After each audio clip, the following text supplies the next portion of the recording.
Ceux qui avaient encore des doutes que nul n'est immortel se sont sans doute ravisés depuis le mardi 10 novembre 2020 à l'annonce du décès de l'ancien chef de l'État, Ahmadou Toumani Touré.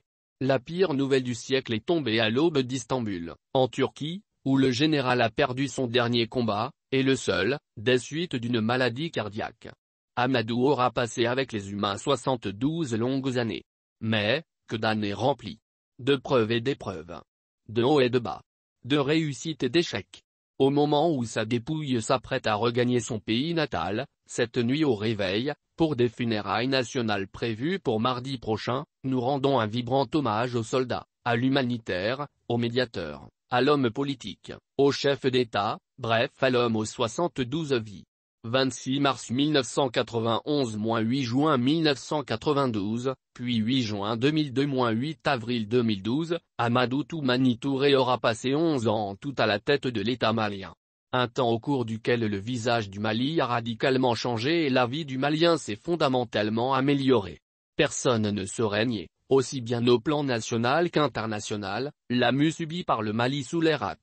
Si l'homme a réussi, c'est grâce à son sens du patriotisme, son cœur tendre, sa gestion concertée du pouvoir et sa gestion pacifique des conflits.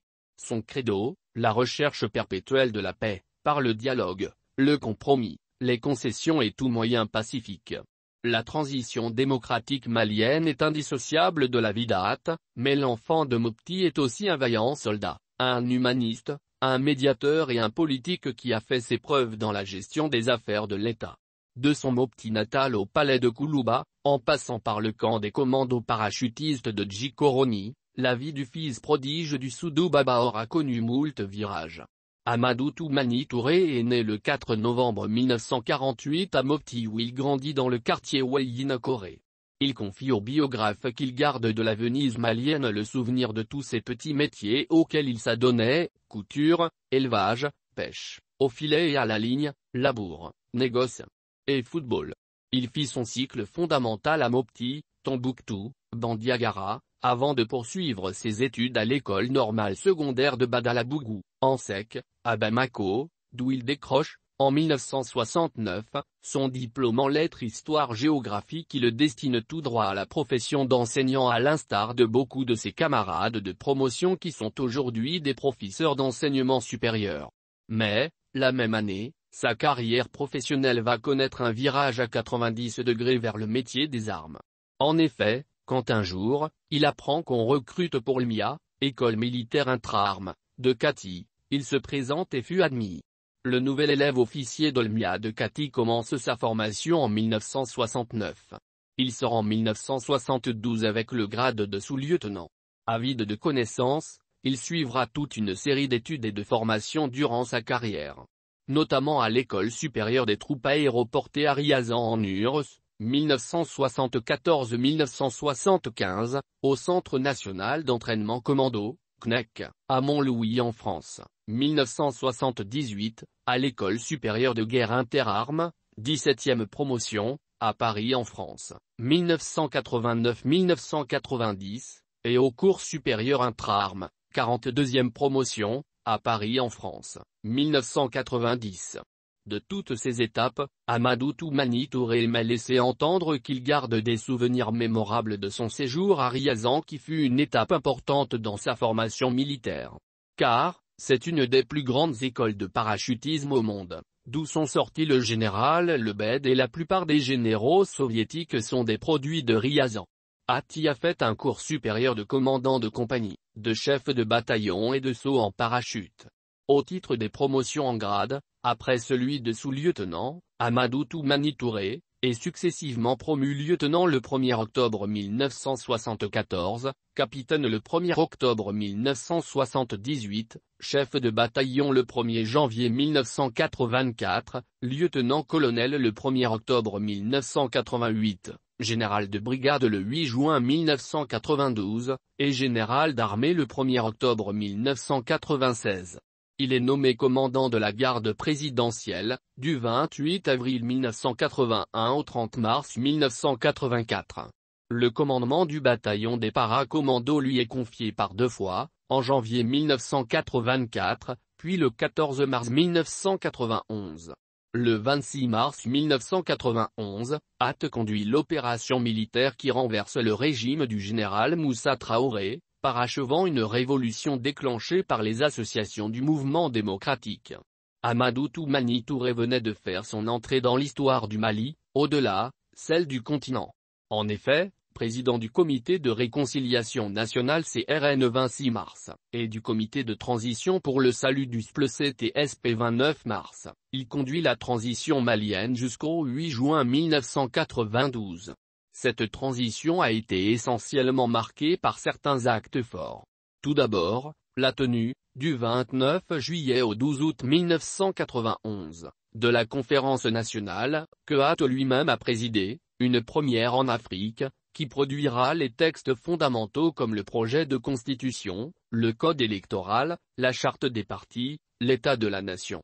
Ensuite, le calendrier des échéances électorales pour la mise en place des institutions de la Troisième République a été respecté ainsi qu'il suit. Le 12 janvier 1992, référendum constitutionnel, le 19 janvier 1992, élection municipale, le 23 février 1992 et le 8 mars 1992, premier et second tour des élections législatives, et les 12 et 26 avril 1992, premier et second tour de l'élection présidentielle. Enfin, la signature, le 11 avril 1992 à Bamako, du pacte national, consacrant le règlement du conflit du nord du Mali, déclenché en juin 1990, occupe une place de choix parmi les acquis de la transition de 1991, au terme de laquelle le chef de l'État Amadou Toumani Touré remet le pouvoir aux civils, plus précisément à Alpha Oumar Konaré, conformément à ses engagements pris le 26 mars 1991. Après la transition, le général Amadou Toumani Touré retourne dans les casernes, pour un repos bien mérité. Mais, convaincu qu'il peut être utile à l'humanité, il prend son bâton de pèlerin pour se consacrer à la réalisation d'actions sociales en faveur des plus démunis et de médiation là où il y a problème. Et les sollicitations pour bénéficier de son expertise émanent de partout. Commence la vie d'un véritable globe-trotté. Première action forte, la lutte contre le ver de Guinée.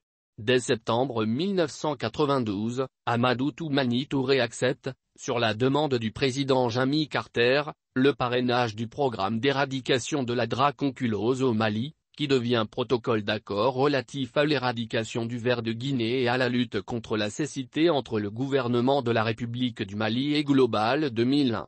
Depuis lors, At s'engage à fond pour l'éradication de cette maladie.